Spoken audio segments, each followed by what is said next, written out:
నిజంగా సంవత్సరమైంది అంతే వాళ్ళు కూటమి ప్రభుత్వం ఎన్డీఏ అలయన్స్ వచ్చి, అయినా కూడా స్వచ్ఛందంగా ఇంతమంది వచ్చి మేము సైతం జగనన్న కోసమని ఇంతమంది వచ్చినారంటే ఖచ్చితంగా రాష్ట్ర వ్యాప్తంగా కూడా మనం చూస్తున్నాము రపరప ఎఫెక్ట్ ఎట్లా అయింది అని. ఇప్పుడు శైలజనాథ్ అన్న మాట్లాడుతుంటే మీరందరూ కూడా క్రౌడ్లో అది మాట్లాడినారు.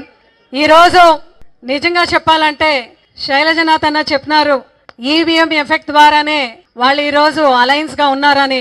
అది ముమ్మాటికి సత్యమే. ఎందుకంటే జగన్మోహన్ రెడ్డి గారు రాప్తాడుకు బయలుదేరి వచ్చినప్పుడు, సత్తెనపల్లికి వచ్చినోడు, పొదలికి వచ్చినోడు కూడా మనం చూసినాం. ప్రజల అభిమాన నాయకుని చూసేకి ఎంతమంది వచ్చినారని. ఆ ఒక్క జనసంద్రం చూసి ఈరోజు కూటమి వాళ్ళందరూ భయపడి మన పైన కేసులు పెట్టి ఆకాంక్షలు విధిస్తున్నారంటే నిజంగా మనం ఎక్కడ కూడా ఓడిపోలేదు. మనం గెలిచినాం. ప్రజాక్షేత్రంలో ఖచ్చితంగా మనం గెలిచినాం. సంవత్సరం అయింది, అయినా కూడా సూపర్ 6 లో ఏ ఒక్క హామీ కూడా నెరవేర్చలేని ప్రభుత్వం ఈ కూటమి ప్రభుత్వం. పవన్ కళ్యాణ్ గారు అయితే ఎక్కడ మిస్సింగ్ అయిపోయినారా అనేది ప్రజలందరికీ కూడా ఇంకా తెలియట్లేదు. అప్పుడప్పుడు మాత్రం ఆయన కనిపిస్తుంటాడు. మొన్న కూడా మనం రిలీజ్ చేసినాం హిందూపూర్ ఫంక్షన్ లో కూడా మిస్సింగ్ అయినారు అని కూడా పవన్ కళ్యాణ్ గారికి. అంటే సనాతన ధర్మ గురించి ఆయన ఎప్పుడు మాట్లాడతాడంటే కూటమి ప్రభుత్వం ఎన్డీఏ అలయన్స్ లో ఎక్కడైనా ఆయనకి ఏదైనా లోప కనపడితే మాత్రము ఎక్కడ కూడా ఆయన కనపడ్డు. మహిళా పక్షపాతి అని చెప్పినాడు. అయితే గిరిజన బాలిక పైన హత్య జరిగిన, అదే విధంగా హరిజన అమ్మాయి పైన ఇదే జిల్లాలో సామూహికంగా అత్యాచారం జరిగినా కూడా ఎక్కడ కూడా పలకరించేకి హోమ్ మినిస్టర్ గారు రాలేదు, సీఎం గారు రాలేదు, అదే విధంగా పవన్ కళ్యాణ్ గారు కూడా రాలేదు. మహిళలకు ఎక్కడ కూడా రక్షణ లేని ప్రభుత్వం ఈ యొక్క ప్రభుత్వం.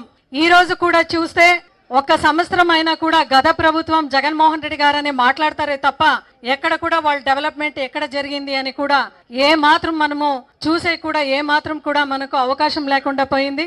ఈ రోజు సింగన్మలలో పార్టీ ఆఫీస్ ఓపెన్ చేస్తూ కూడా అదే విధంగా ఇక్కడ మళ్ళీ చంద్రబాబు నాయుడు గారి మేనిఫెస్టోని గుర్తు తెచ్చుకుంటామనే ప్రోగ్రామ్ ను కూడా ఈ రోజు రాష్ట్ర వ్యాప్తంగా దీన్ని ఆవిష్కరించాలని సజ్జల రామకృష్ణారెడ్డి గారు అదేవిధంగా మిథున్ రెడ్డి గారు వచ్చినారు. సో వాళ్ళు ఏదైతే చెప్తారో ఈ 35 డేస్ మనం ప్రజల్లో ఎట్లా తీసుకొని పోవాలా, జిల్లా వ్యాప్తంగా, మండల వ్యాప్తంగా, గ్రామ స్థాయిలో అనేది వాళ్ళందరూ కూడా మనకు వివరించి చెప్తారు.